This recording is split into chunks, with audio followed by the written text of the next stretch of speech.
కార్లు మోటార్ సైకిళ్ల కంటే పచ్చగా ఉంటాయని, బైక్లు వాస్తవానికి వాయు కాలుష్యానికి నిజమైన విలన్లు అని వారు అంటున్నారు. అడమ్ దాన్ని పరీక్షించాలని నిర్ణయించుకున్నాడు. అతను 1980 నుండి 2000 వరకు కార్లు మరియు మోటార్ సైకిళ్లను చుట్టుముట్టాడు.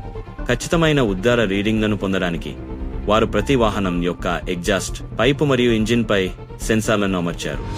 ప్రణాళిక చాలా సులభం. ఇంజిన్లను కాల్చడం, రోడ్డుపైకి రావడం మరియు ప్రతి ఎగ్జాస్ట్ పఫ్ను రికార్డ్ చేయడం. 20 మైళ్ల మార్గం, 75 హైవే, 25 నగర వీధులు అన్నీ సిద్ధమైన తరువాత 6 వాహనాలు కలిసి బయలుదేరాయి. అరగంట తర్వాత వారు దుకాణంలోకి తిరిగి వచ్చి సంఖ్యలను లెక్కించారు. ఇంధన పరంగా మోటార్ సైకిళ్లు సులభంగా గెలిచాయి. ప్రతి దశాబ్దపు మోడళ్లు కార్ల కంటే తక్కువ గ్యాస్ను మండించాయి, అంటే అవి తక్కువ కొరెన్ను బయటకు పంపాయి, ఎందుకంటే ఇది ఇంధనాన్ని మండించడం వల్ల కలిగే ప్రత్యక్ష ఉప ఉత్పత్తి. కానీ మిగిలిన ఫలితాలు షాక్గా ఉన్నాయి. క్యాన్సర్ మరియు ఆస్తమాతో ముడిపడి ఉన్న హైడ్రోకార్బన్లు మోటార్ సైకిళ్లకు 8 రెట్లు ఎక్కువ.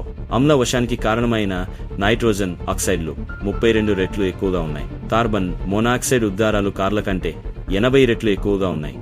సంక్షిప్తంగా చెప్పాలంటే బైక్లు చాలా ఎక్కువ హానికరమైన వాయువులను వెదజల్లాయి. జేమీ వదులుకోవడానికి సిద్ధంగా లేడు. అతను మరింత ఇంధన సమర్థవంతమైన మోటార్ సైకిల్ను తయారు చేయగలిగితే బహుశా అది సహాయపడవచ్చు. అతను ఒక సొగసైన ఏరోడైనమిక్ ఫేరింగ్ను రూపొందించాడు మరియు క్లోజ్ ట్రాక్ పై అదే 20 మైళ్ళ పరీక్షను నడిపాడు. 30 నిమిషాల తర్వాత కొత్త డిజైన్ తక్కువ ఇంధనాన్ని ఉపయోగించింది, ఊహించిన విధంగా కొరెండు ఉద్గారాలను తగ్గించింది, కానీ ఇతర హానికరమైన వాయువుల స్థాయిలు కేవలం కదలలేదు. వారి ముగింపు ఏమిటి? ఆటోమేకర్లు కార్లను శుభ్రం చేయడానికి దశాబ్దాలుగా పరిశోధన మరియు అభివృద్ధిని వెచ్చించారు, కాబట్టి వారు ఇప్పుడు గతంలో కంటే చాలా శుభ్రంగా మరియు సమర్థవంతంగా ఉన్నారు. మోటార్ సైకిళ్లకు అదే పెట్టుబడి రాలేదు. టెక్నాలజీ కొంచెం మెరుగుపడింది, కానీ ఎక్కడా అంతగా లేదు. అవును, కార్లు నిజంగా మోటార్ సైకిళ్ల కంటే పర్యావరణ అనుకూలమైనవి.